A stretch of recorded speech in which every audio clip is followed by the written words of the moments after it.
I'm a physicist, and therefore I study how physical reality works, and with a sense that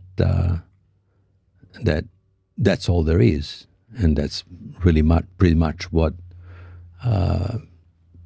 science today is telling us about the reality. And I had accepted that must be true, and I was also expecting that if I did everything right, quote unquote, whatever that means, I should be happy.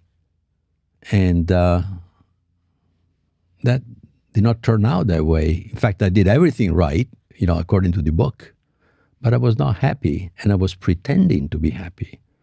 And it was only because I realized that I was pretending to be happy, and I have learned, being an entrepreneur, I had learned to take responsibility for what happened in my life, that I put my foot down and said, no, I must understand why I'm not happy. In those days, I was studying consciousness, but I was working on neural networks. I was studying books in neuroscience, and I wanted to understand how come that we are conscious. The neuroscientists don't tell us how we're conscious. They explain, how we work by electrical signals and biochemical signals in the brain. And I didn't see how I could possibly get sensations and feelings, what philosophers call qualia, out of electrical signals. And so I was really curious. Being a scientist and being also a technologist, I wanted to understand how I could program a computer to be conscious. And the more I thought, the more impossible it was, because there is nothing in physics that tells you how to convert electrical signals or bits in a computer into sensations and feelings. So the core was, what are sensations and feelings, which is how we experience life. And so it was in this climate where I was unhappy, which is also a problem of consciousness.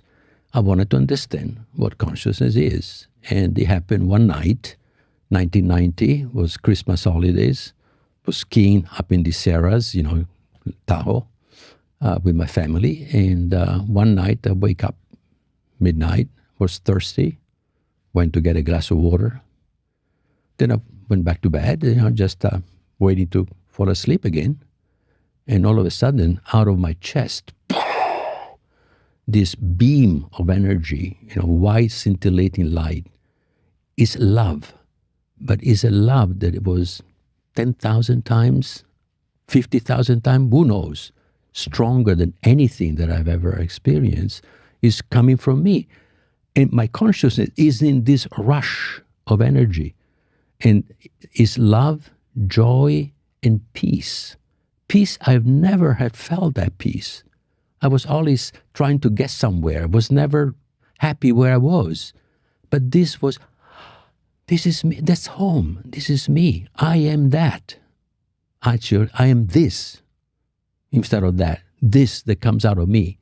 And then this energy, all of a sudden, is everywhere. And this white scintillating light, my consciousness is in that light. And so now I am observing myself. So I'm the observer of myself. This energy, because this love was there, this joy and this peace was there as well. And then a thought forms. Wow, a thought. But I already got what the thought was trying to say. The thought was, oh, this stuff is what everything is made of. But these are symbols. What before that thought, there was the understanding that the thought expressed. And then that was the end of it. My body was vibrating, like the cells of my body were resonating with what was going on. So body, mind, emotions, and the connection with everything was all in this holistic experience. So I was one observing itself with my point of view. That's what I'm saying now.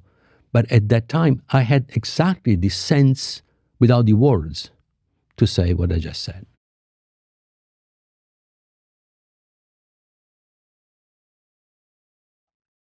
The essence of what I am, what I thought that I am, changed from this way to that way. So before I thought I was separate from everything, from the universe. I thought that to prove something, you had to show a theorem and go through the logical proof of a theorem, that was the highest certainty that you could have is by demonstrating a theorem. That knowing that came, I was asking what is consciousness, I realized much later that asking was a prayer. I didn't know that I was praying, but I wanted to know. I had taken responsibility for myself and I wanted to know. I got the answer.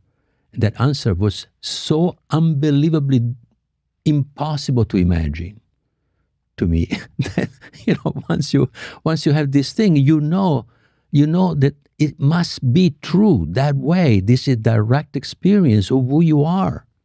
How more do you need? But of course, it doesn't give you a formula. It's not a number or a series of numbers.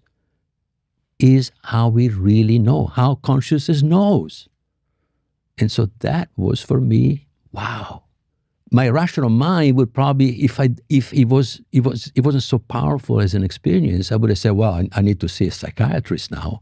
If I was really believing the story that I was believing before, I would have probably said, I need to see a psychiatrist because something like this is crazy.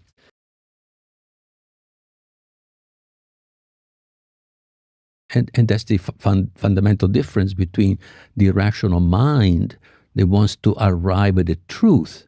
But you never arrive at the truth if you start with truth that are assumed to be true, which is the postulates that you start with.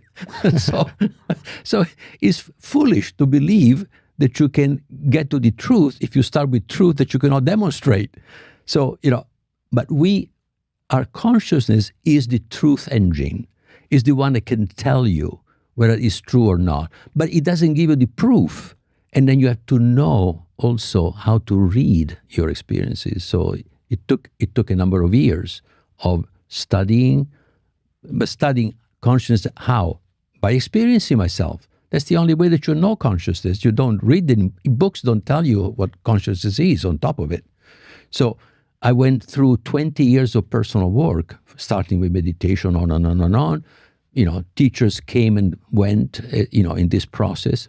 And it took about 20 years, so that takes us to about 2008 or so, 2009, when I was clear to me that consciousness must be fundamental. Consciousness and free will, because to me, free will and consciousness were parts and parcel of the same thing. So that was so clear that at that point, I wanted then to connect what I knew about physics into a theory that would connect the interiority and the exteriority. Physics only describes what you can measure in the space and time. But what you can feel, is that in space and time?